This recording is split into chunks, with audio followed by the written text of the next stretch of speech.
this is K-Pop Chaster again, and I'm here with my Bleach Chapter 507 review. Alright, so start things off. We finally get a glimpse of Yamamoto's Bankai. Now to see what we can actually do, well, it's revealed in this chapter, and I'll go over that in the review. So we start things off. I'll try to skim through as fast as possible. Basically we see Juha and Yamamoto facing off still. Juha states that, his lieutenant states rather, that where all the flames go, right? It's all in that tiny blade, that's the remaining flame, that's it.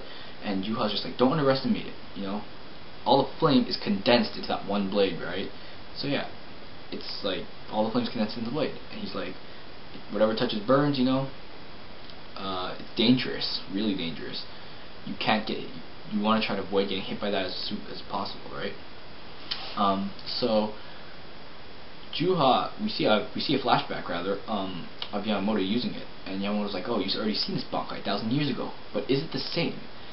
And he's like, well, how about we test it on your body to see if it's the same as it was 1,000 years ago? So we can probably tell. It probably improved, if anything. Probably got stronger. Who knows? And so we see Ukitake saying, my throat's dry, and we go to Shunsui, who says, oh, I have a cut on my lip, right, getting dry. We see Toshiro saying, you know, what a pity, right? Toshiro saying, too bad. Hiyorimaru doesn't seem to be working anymore. Well, not working, but, you know, it doesn't seem it's going to be doing as effectively as it should be, because Toshiro states that the water atmosphere in Soul Society is slowly vanishing, the water in the air, moisture. Everything is becoming dry. Even the Sturmitor that's facing Toshiro is just like, what? You know, the Sturmitor facing Toshiro was gonna plan on using his own Bankai against, was planning to use Toshiro's Bankai against him, but it seems to be dissipating a bit because you know how Hiyorimaru is powered by water. Well, if there's not that much water, then it can't be rebuilt, and it probably is weakened. And Yamamoto is causing the whole atmosphere kind of to like become more dry.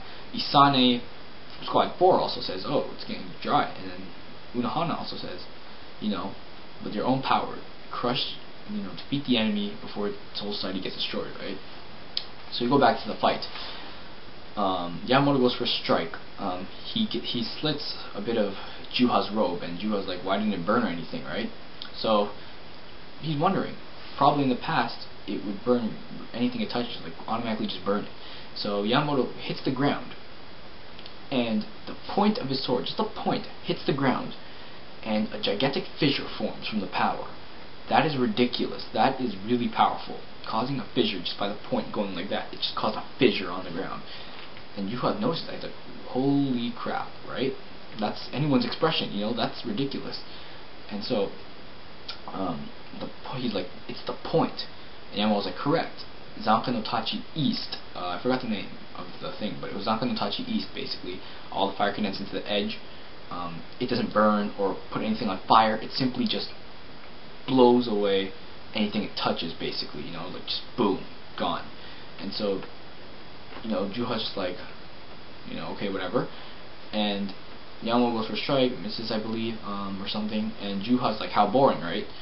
All I have to do is strike you without touching your blade. So he gets a sword, tries to slash Yamamoto, but his sword breaks instead, just cracks in half. And Yamamoto is just like too naive, or you know, too cocky, right? I said there was a Zanka no Tachi East. Well, there's a Zanka no Tachi West, and this was ridiculous. And he's like, I'll make it visible to your eyes, Juha. And Yamamoto goes on fire. He just goes on fire, literally. He's covered in fire, you know. It's like just fire everywhere on his body. It's pretty much, if you touch him, you'll burn to death or get owned.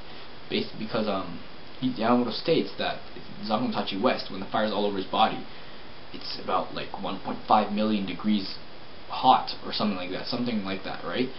He basically says, when I'm in this form, West, it's like the sun's flames are clad into my body and my blade, right? So that's some serious power going on, basically making him untouchable unless Juha has another attack that can go past the flames without burning. That's ridiculous, though. when it's like 1.5 million degrees. That's ridiculous. That is really, really hot. Touch that and you can say goodbye.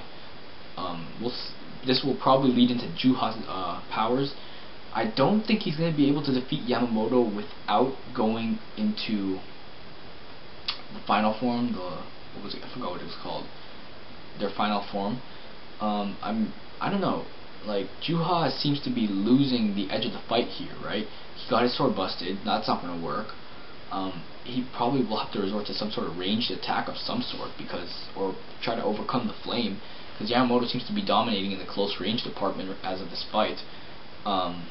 Can't wait for the next chapter. I want to see how this goes. At this point, the sword could either go two ways. It can either continue with the fight or go to Ichigo's fight, because we saw what Yamamoto's Bankai could do.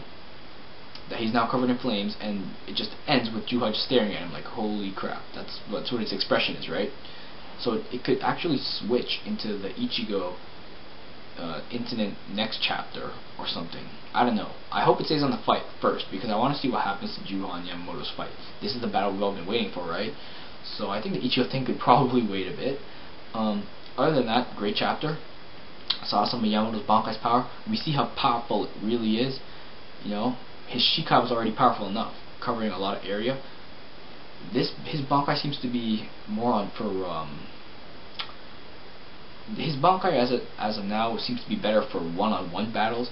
His Shikai I found was better for multi-purpose battles, such as you know, versus multiple opponents, since the fire can just spread everywhere. But in this battle, it's more condensed, so it's really effective against one-on-one fights. And if you get hit by that blade, you can say goodbye, because he did state that the blute does not has no effect really to defend against his sword.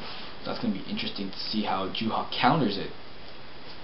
I'm sure he's not going to kill off Juha already, because then that would have to reveal a new bad guy. And as of now, Juha's the main bad guy, so we'll see how it plays out. We'll see Juha's powers, how strong he really is. Probably get a flashback of their previous clash, because if Juha saw Yamamoto's Bankai previously, he probably versed him in the past, right? So we'll see that in the next chapter, hopefully. I also want you guys to leave in the comment section below what you think is going to come in the next chapter. What do you think is going to happen in the next chapter, you know? Do you think Juha's going to reveal his powers? Do you think it's going to go to the Ichigo thing? Do you think Yamamoto is going to beat Juha in the next chapter? You know, what do you think is going to happen? I'm thinking that Juha might reveal his powers next chapter. We'll see.